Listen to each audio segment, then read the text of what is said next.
Hotel Lotus itu enggak ada dari Darussalam. Oh, enggak ada dari Darussalam. Ya itu bagus sekali.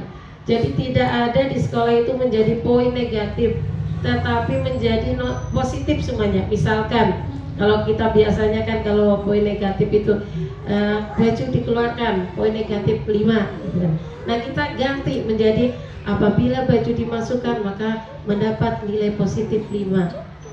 Semua itu dibuat menjadi positif. Jadi sekolah ramah anak itu bukan berarti membiarkan, mengabaikan, tidak.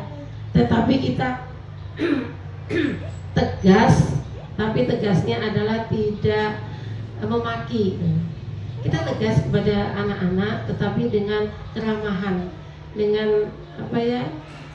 Kita menjadi guru yang bijaksana. Ya, itu apabila kita memang membuat kesan kepada siswa-siswi kita menjadi anak baik.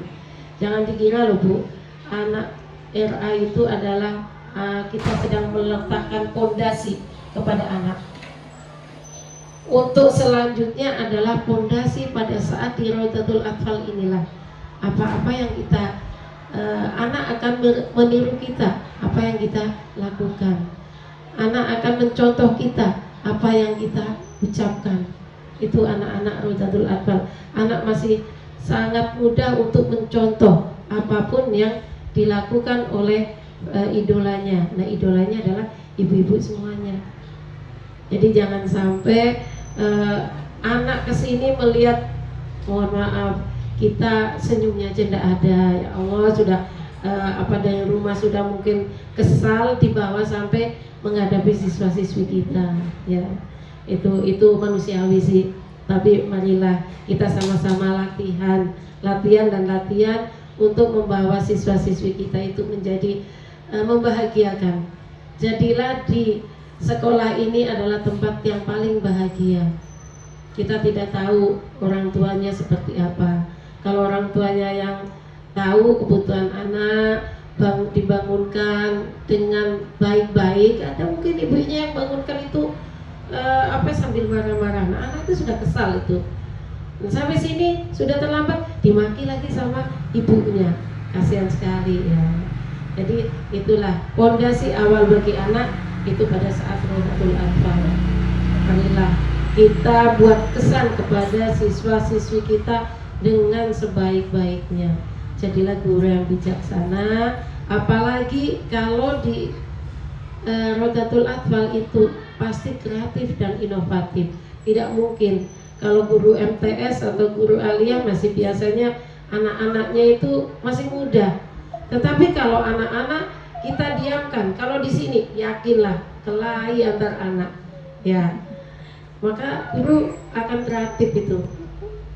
Diminta memang harus sangat kreatif untuk bagaimana bisa membawa mengelola kelas itu dengan baik. Ya, dengan kreativitas kita. Dan kita tidak kenal namanya, oh saya guru tua, saya guru tidak bisa apa-apa, tidak ada seperti itu. Namanya kita sudah terjun menjadi guru, maka itu adalah sudah pilihan yang terbaik dan kita akan selalu dinamis, akan selalu berubah sesuai dengan mengikuti zaman. Zaman saat ini bagaimana kita ikuti anak-anak kita.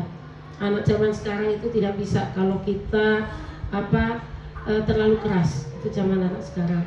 Kalau zaman kita dulu mungkin kalau orang tuanya sudah matanya sudah melotot, anak dulu takut sudah. Begitu masuk dia kelas 1 SD masih tetap tangannya di depan. Kalau sekarang anak sekarang digitukan, satu lagi sudah anak-anak bukan takut. Ya, anak zaman sekarang tidak ada takut-takutnya. Anak sekarang adalah anak yang aktif, sangat aktif. Nah, kita bagaimana mengemas suatu pembelajaran itu menjadikan anak yang aktif, kemudian bermain dan membahagiakan. Itu kita diminta seperti itu menjadi guru yang saat ini supaya berkesan. Jangan sampai anak didiamkan saja. Maaf, mungkin yang di dalam ada pasir, biasanya kan begitu. Kalau di RA kan ada dikasih mainan macam-macam gitu kan, anak yang mungkin tingkat A kali ya, tingkat yang kelompok A yang masih dikasih permainan itu ya. Itu kalau kita lengah sedikit saja mungkin bisa pasir itu jadi lempar-lemparan dan sebagainya, tidak semestinya. Itu gurunya harus kreatif betul itu, tidak bisa kita semau-maunya, apalagi kita sambil marah, atau lagi sudah anak itu. Itu supaya kita menjadi guru yang berkesan bagi anak-anak, kemudian guru yang santun, yang tegas dan adil. Ya, pastilah anak itu lebih senang, nggak usahlah anak orang lain, anak kita sendiri. Kalau kita marahi dia itu, kalau anak zaman sekarang nggak bisa. Kita yang santun kepada anak, walaupun masih kecil seperti ini, karena dia akan menirukan apa yang kita ucapkan, apa yang kita ikuti, itu akan dicontoh oleh anak-anak kita. Dan anak-anak adalah bagaimana di dalam keluarganya. Kalau kita suka, mohon maaf, mungkin di rumahnya ngomongnya tidak baik, banyak kan anak-anak sekarang yang ngomongnya tidak layak gitu kan, itu biasanya di lingkungan apalagi di rumahnya sendiri. Tetapi kalau kita dengan santun, kemudian dengan adil, tegas, insya Allah anak-anak akan menjadi anak yang kita harapkan, kita inginkan. Kita pastikan semuanya mengharapkan siswa-siswi kita, anak kita menjadi lebih baik daripada kita. Nanti seperti itu. Walaupun mohon maaf, orang yang tidak punya pendidikan, orang yang selalu maksiat, pasti jangan kayak ibu, kayak bapak ya. Mudah-mudahan kalian lebih baik daripada orang tuamu ini. Selalu seperti itu, pastilah. Kemudian yang terakhir adalah guru yang bersahabat dengan siswa-siswinya, ya.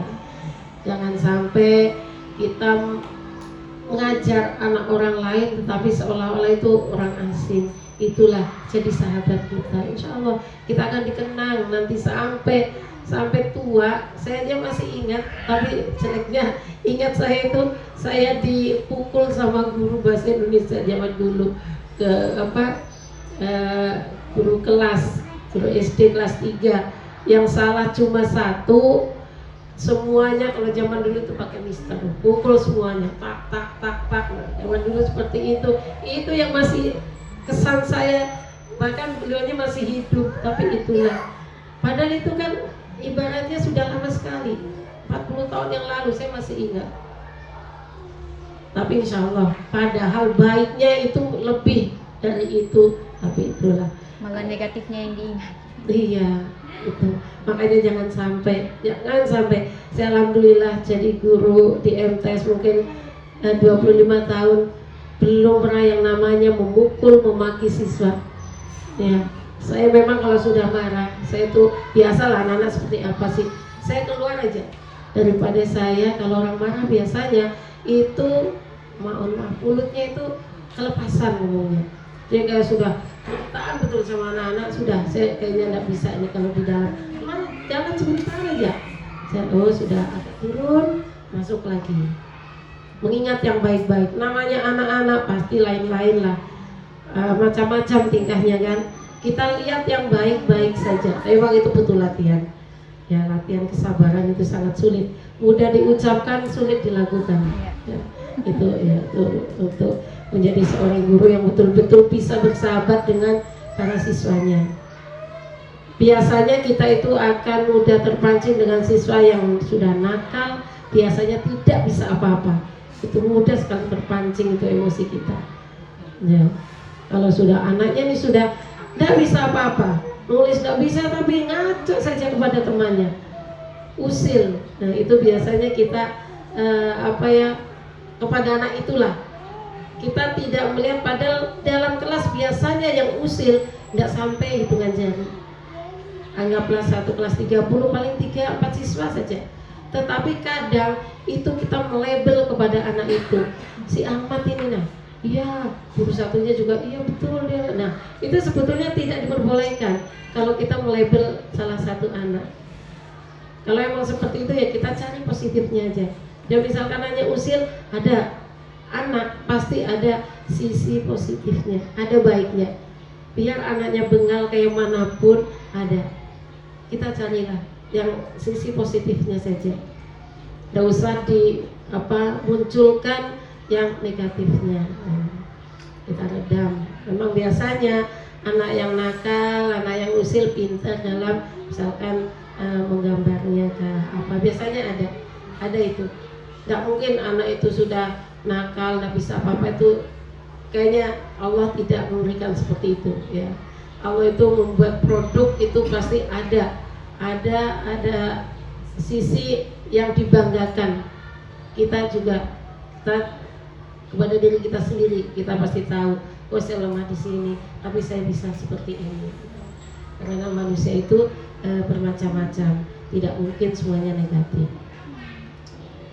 Itu untuk supaya kita menjadi guru yang berkesan kepada siswa.